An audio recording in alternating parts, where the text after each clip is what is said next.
오늘 도피성에 대해서 이제 35장에서 쭉 했었는데, 오늘날 도피성 가정과 교회가 됐으면 좋겠다 이런 말씀을 함께 나눴고요. 근데 이제 도피성 역할을 했던 아까 번제단 뿔이 이제 이런 구원의 뿔이 역할을 했었잖아요. 근데 이 이야기가 이제 열왕기 상에 보면 요압의 이야기로 한번 나와요. 그래서 그 부분을 잠깐 언급을 하면, 요압 장군은 사실은 다윗의 신복 부하죠. 최고 사령관, 그 당시 참모총장 정도, 국방부 장관 정도, 그 정도의 사람인데, 이제 다윗 이후에 솔로몬이 왕이 될 거잖아요. 근데 저쪽에 보면 다윗의 후계자 아도니아 편 쪽에, 솔로몬이 아니라 아도니아 편 쪽에 선 거예요. 말이 있는데 저기 빨간 쪽은 솔로몬 쪽의 말이고, 아도니아 쪽의 말은 이쪽 보라색 말인 거죠. 근데 보라색 말에 있는 저 요압 군대 장관과 아비아달 제사장은 솔로몬이 왕이 되면서 결국은 이제 반대 대적자의 세력이 됐기 때문에 숙청의 대상이 됩니다. 숙청. 근데 다윗도 이 요압 장군에 대해서 눈을 감기 전에 솔로몬한테 그 살생부를 하나 줘요.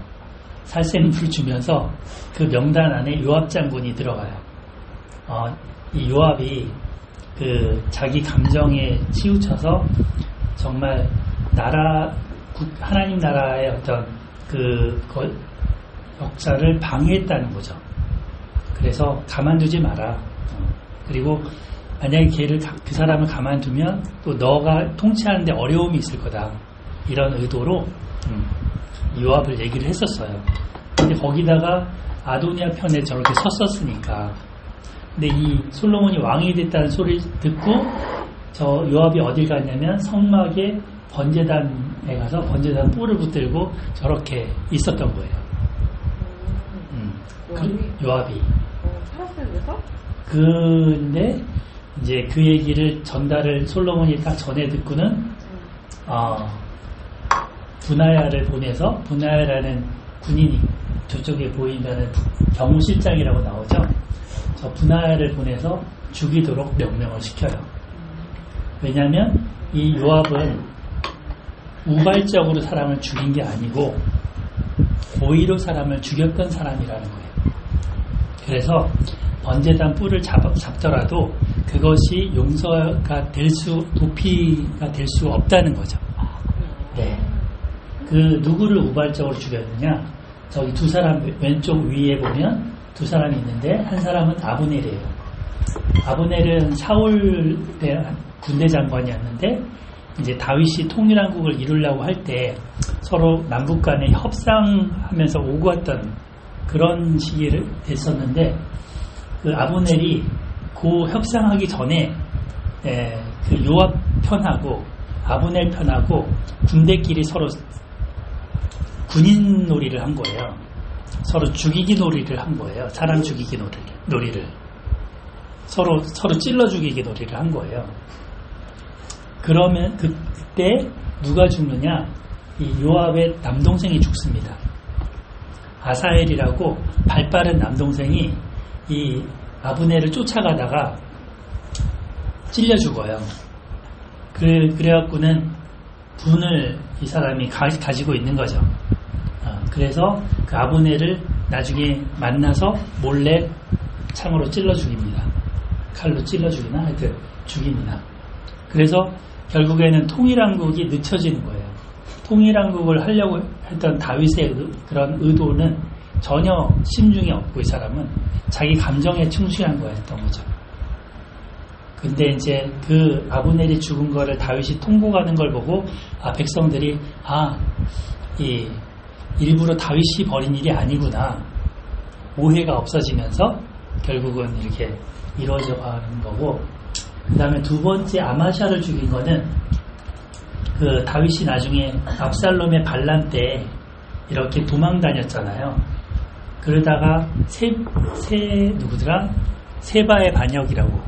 그 세바의 반역을 이제 그 통솔할 군인을 이제 세우는데 그 사람이 아마샤예요.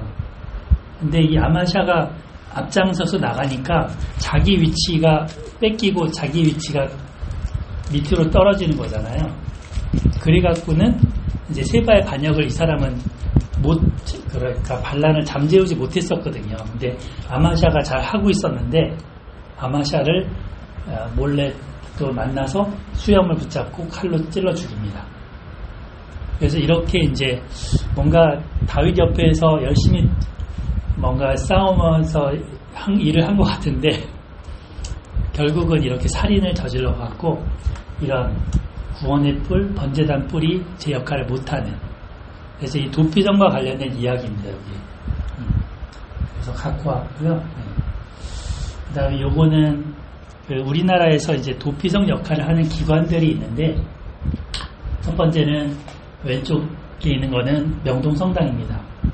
그래서 저기 전두환 대통령 막 그 당시에 데모 하려고 학생들이 운동할 때 전투경찰들이 막 진을 치고 했는데, 이 성당에 들어가면 전투경찰들이 들어가지 못하는 치유법권이었어요.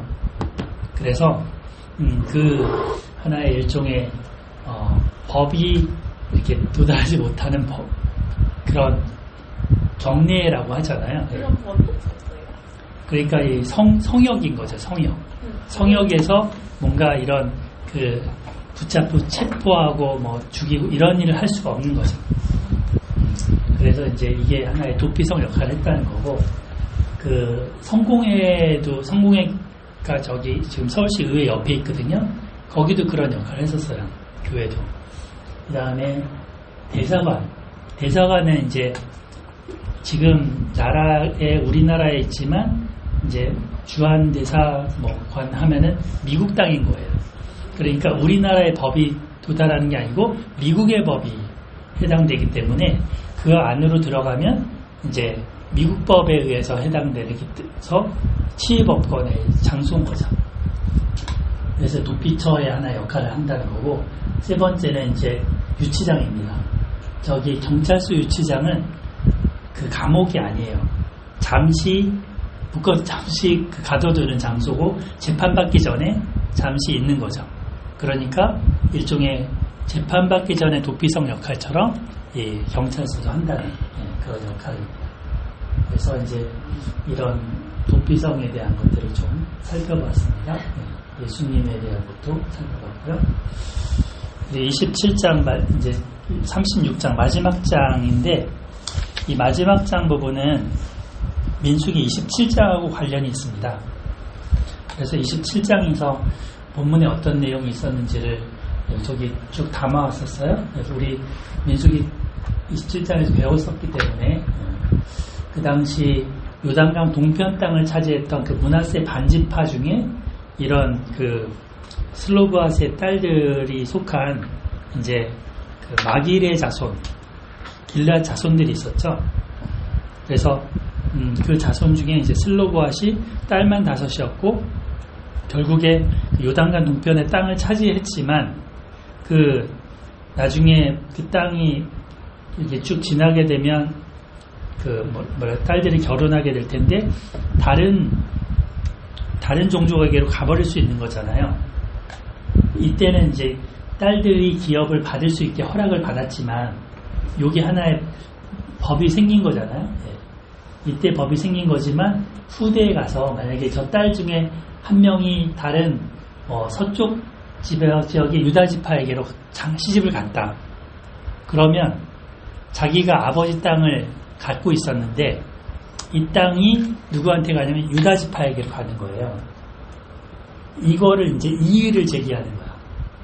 36장에 와서 요 길르앗 야베스에 있는 요 지파 사람들이 모세한테 와서, 아니 지난번에 이렇게 됐는데 그 3절에 보면 만약에 다른 지파 남자의 아내가 돼버리면 우리 그 땅이 그들이 갖고 있는 땅이지만 우리 가문의 땅이 다른 쪽의 지파의 땅으로 갈 거 아닙니까? 그러면 이스라엘 희년이 됐을 때, 희년 50년이 되면 원래 자기 잃어버린 땅도 자기의 땅으로 돌아가게 돼야 되는데 그때에도 안 돌아올 겁니다.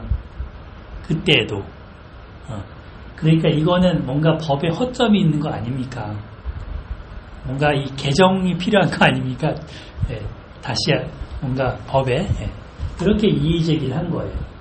그래서 이거를 듣고서 모세는 뭐라 하냐면 요셉 지파의 말이 옳도다.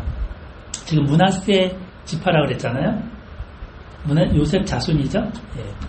에브라임과 므낫세니까 요셉 자손의 지파의 말이 옳도다 이렇게 나옵니다. 사실 저는 이 부분을 보면서 모세가 정말 대단한 지도력을 가진 사람인데 이렇게 나올 수 있잖아요. 지금 아직 일어나지도 않은 일 가지고 왜 그래? 땅을 니네 먼저 차지한 것만 해도 감지덕지해야지. 그건 그때 가서 생각해라. 그때 가서 생각해. 뭐 동쪽 땅 갖겠다고 해서 그거 허락해준 것만 해도 고맙게 생각해. 뭐 이렇게 나올 수도 있잖아요. 뭐 묵살한다거나. 근데 모세는 그러지 않았다는 거예요. 그들의 말이 옳도다 하면서 하나님께 물었다는 것이고 하나님의 대답을 받아서 또 그 말씀을 전달해 줍니다.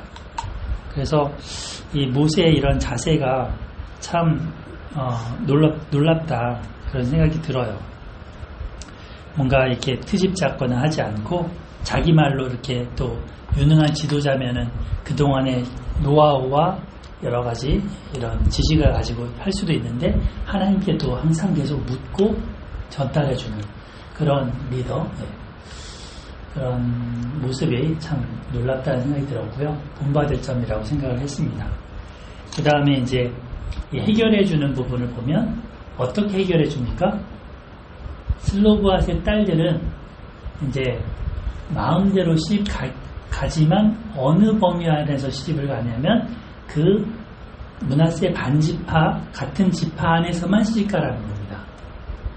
그러니까 이 지파에서 저 지파로 옮기면 땅이 옮겨가는 거니까 그 딸들이 시집가는 거에 따라서 땅들도 같이 옮겨가는 거니까 그렇게 되면 문제가 생긴다 그랬잖아요. 그러니까 자기 조상의 지파가 되는 종족 사람의 아내가 되라. 이 말을 전해줍니다. 그래서 이 딸들에게 이렇게 했어요. 이 딸들이 하는 거를 보면 슬로브앗의 딸들은 모세에게를 통해서 주신 하나님 말씀대로 준행을 합니다. 그래서 11절에 보면 이 여인들의 이름들이 쭉 나오는데 다 숙부의 아들들의 아내가 되니라. 그러니까 자기 지파의 아저씨의 아들들, 사촌이 됐건 육촌이 됐건 팔촌이 됐건 뭐 그런 범위 안에서 결혼을 했겠죠. 그래서 이 종족의 아내가 됐기 때문에 땅이 그 지파 안에 남아있게 됩니다. 이게 마지막 부분이에요. 그 민수기 마지막 부분이고 마지막 절은 이제 이는 여리고 맞은편 요단가 모압 평지에서 여호와께서 모세에게를 통하여 이스라엘 자손에게 명령하신 계명과 규례니라 이렇게 끝납니다. 자, 이 이야기가 왜 여기 이렇게 장황하게 마지막을 장식하고 있을까요?